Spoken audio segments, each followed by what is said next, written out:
Good morning. We're here to visit with Peter Clark, the founder and CEO of Tampa Bay Watch. My name is Mary Hampton.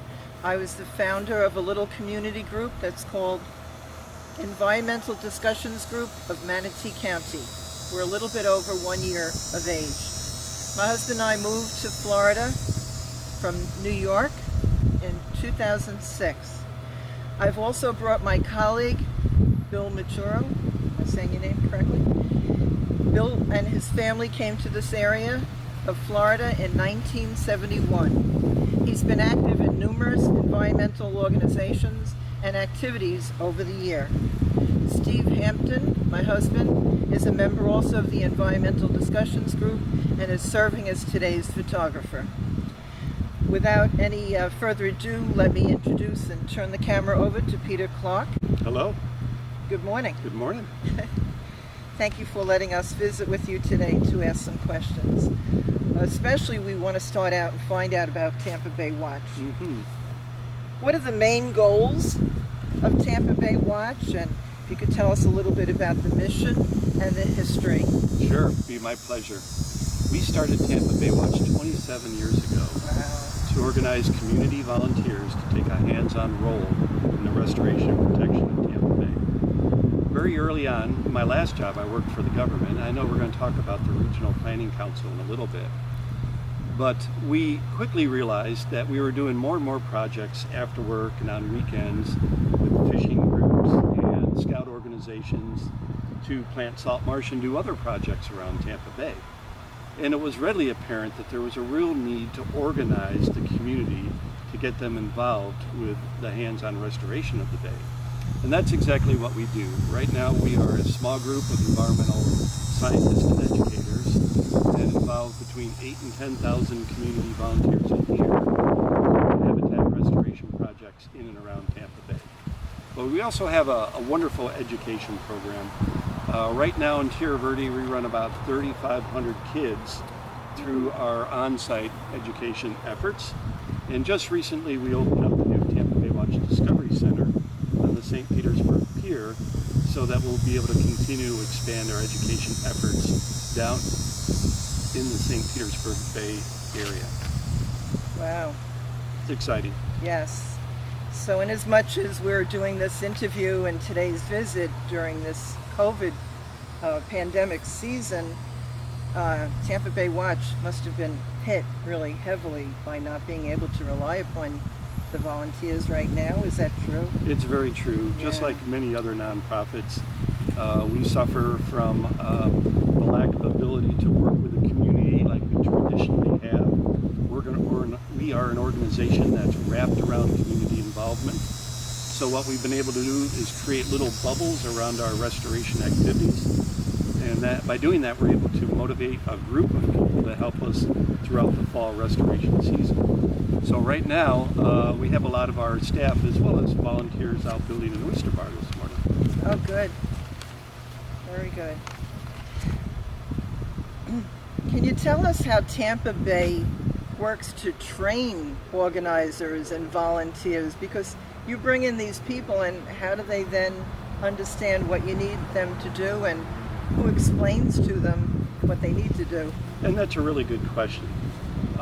There is a strong desire by people to participate in these projects, but they don't know necessarily what they can do to help out. So that's part of what we do is every morning before we do a project, we'll also do an orientation. It's not just the nuts and bolts of how to build an oyster bar, but we also talk about the value of oysters in the Tampa Bay estuary. Because everyone will be a steward if they are involved with these hands-on projects. They're rolling up their sleeves, they're getting dirty, they're really making a difference. And they're going to be able to take that back to their home or to their community. And by doing that, hopefully they'll do a better job of protecting water quality in the Tampa Bay estuary as well.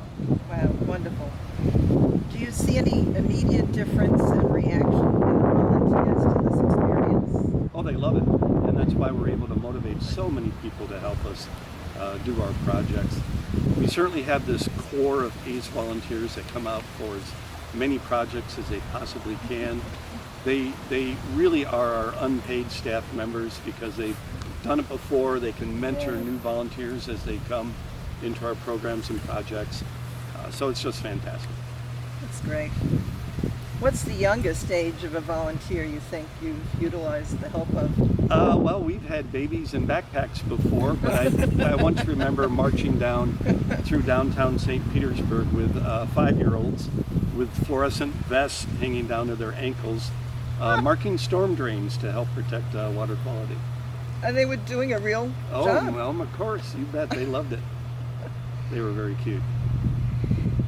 Have your goals and accomplishments, well, not accomplishments, but your goals and your aspirations for Tampa Bay Watch, have they changed over the years, or?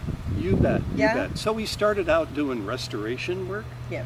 but we quickly realized that we needed volunteers during the week to help us do the projects if we're going to make a significant difference. So we reached out into the schools and started to work with the kids through a program called Bay Grasses and Classes.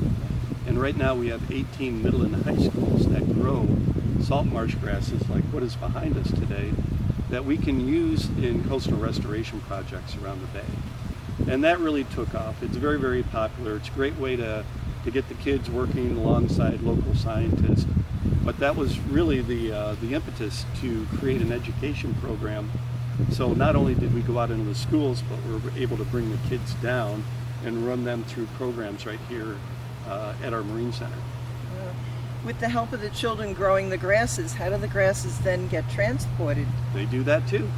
They pull the grasses out of their nursery and take them down to the coastal restoration projects and put them in the ground. And then they'll restart their nursery every year, so they'll be ready to do another planting the following year. They grow typically 6,000 plants at each nursery. Wow. And if you took out 5,000 of those plants and put them on 1 meter centers, that's about an acre of salt marsh restored back into Tampa Bay each and every year by the different schools. And Tampa Bay Watch must have data then on what you are doing each year. All these numbers of what amounts of Metrics are very important. I'll bet. But it can't beat going out to these coastal projects and seeing how everything has grown up over the years. Right. Peter, I wanted to ask one of the questions that Mary brought up regarding accomplishments. I wanted to ask more of a scientific type of question. Did you have a baseline that you started out with originally so that you know and can measure progress in all the work that you're doing? Absolutely. We have one of the best water quality monitoring programs in the Tampa Bay estuary, primarily from Hillsborough County, but also Pinellas County. So we have this rich database going back into the 70s, and we were able to see the low points in water quality in Tampa Bay, which was really in the late 70s, early 80s. As things started to improve in terms of regulation of wastewater treatment plants, cleaning up industrial sources, attacking stormwater runoff, and then community-based efforts such as creating these large-scale habitat restoration projects has really helped us to monitor the changes that have occurred in the Tampa Bay estuary. We are so fortunate. We have the best water quality now that we've had since the 1950s. And there's very few estuaries in the country that are able to say, because of what we've done over the last 20 or 30 years, that we can see such a significant improvement in the bay's water quality and habitat. And that's a wonderful accomplishment, and it's also wonderful for the organization to know that they're actually making a change. In the Tampa Bay community, we don't work in isolation. We work with a number of other programs like the Tampa Bay Estuary Program, the Regional Planning Council, local governments, federal governments have all done their part to really make a difference here.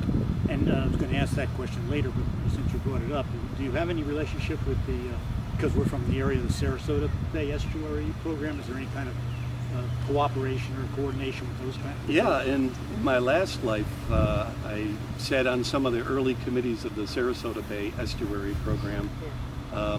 We have done some joint projects together. They are a wonderful organization that are really making a difference down in the Sarasota Bay.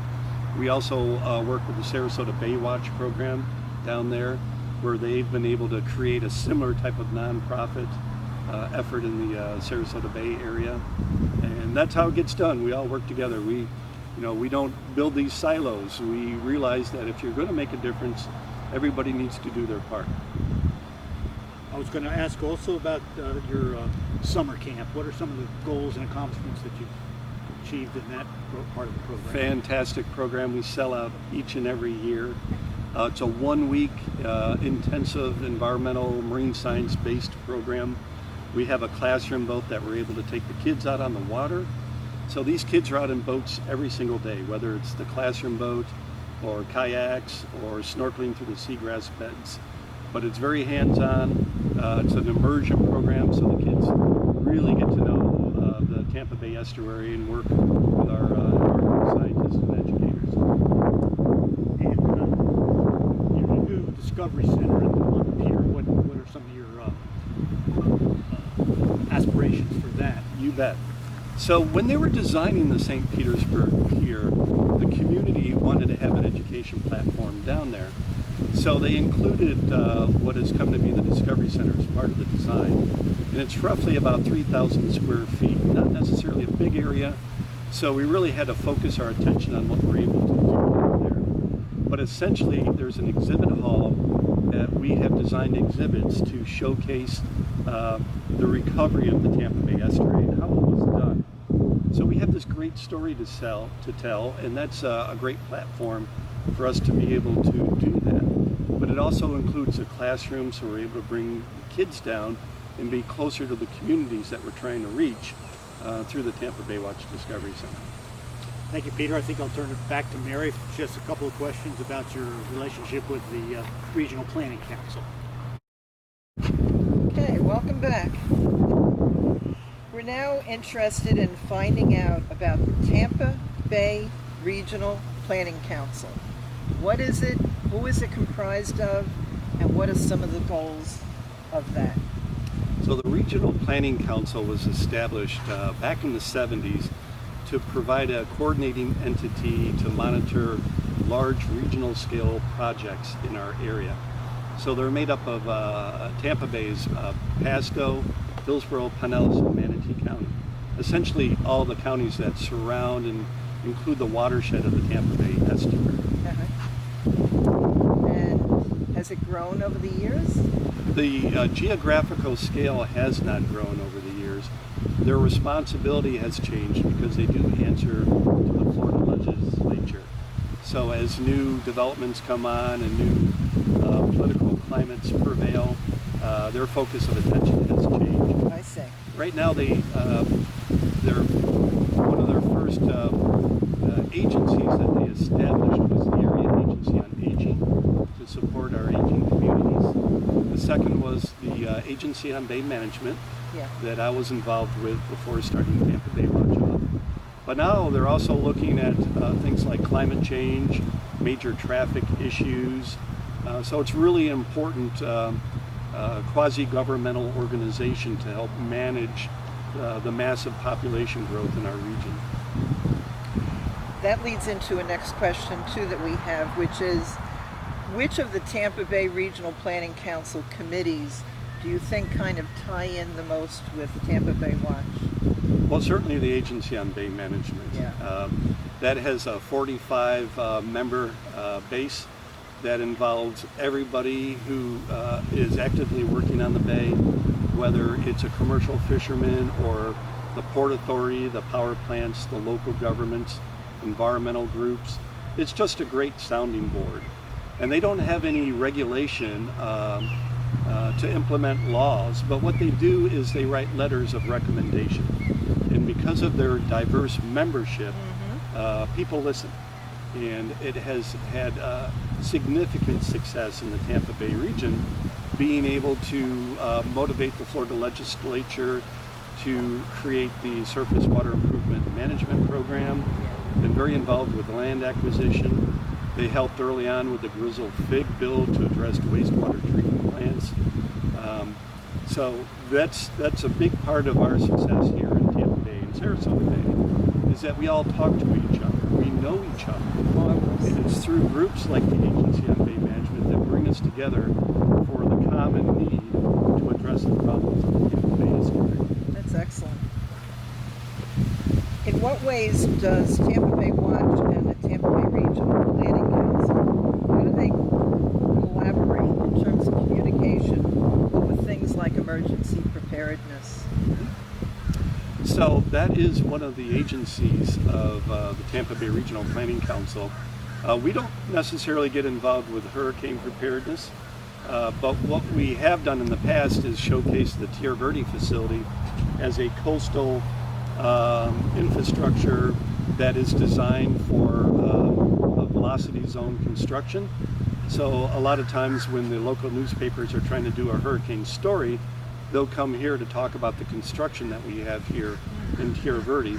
Plus we have a large scale chart of the Tampa Bay estuary, and it's very easy to talk about storm surge and local populations that could be affected during a storm. Yeah. So we're not necessarily involved directly with their hurricane preparedness, but much more with the group, with the Agency on Bay Management. Oh, okay, thank you. I think that's basically the questions we had written down that we wanted to ask. I was very pleased to realize that Tampa Bay Watch has a Facebook page, and I think that media really is important. It's an important way to connect. Especially right now. Oh, right now is correct. So I noticed there, and to try to give you a pitch for something that you are working on that's scheduled for November, there will be a fabulous teacher workshop that's planned for November 23rd from 9 a.m. to 3 p.m. that's entitled Project Wild, an Aquatic World.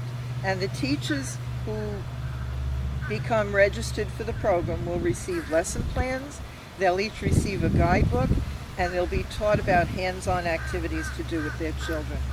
So Yes. is there anything you can tell us about how did that program get devised? You know, we organize programs and projects each and every week, and I would recommend that folks visit our website at tampabaywatch.org Right. and then okay. sign up for our e-blast. Oh. So they'll get a weekly update on programs and projects in their area. And right now it goes out to about 19,000 participants in our area. Excellent. And they can find out about the activities at the Discovery Center or hands-on activities to do restoration projects around the bay. It's a great resource. Excellent. And I guess one of my final comments, I had a friend who, unfortunately, he has passed, but he had been a diver here. His name is Bill Eigler. I just thought maybe we might have met each other. Jim Eigler. Jim Eigler. I was thinking of you when I wrote down Bill. Jim Eigler. Jim Eigler, I'm sorry. Is a wonderful individual who worked tirelessly with Tampa Bay Watch over many, many years. I spent many a day up to our chins in water transplanting seagrass. Can't say enough wonderful things about Jim.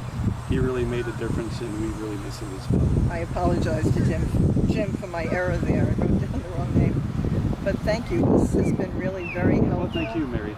Appreciate your time today. Breezy and sunny out here, but certainly a beautiful setting. Thank you so okay, I Thank won't you. shake your hand. Give you Perfect. thank you so much. You bet.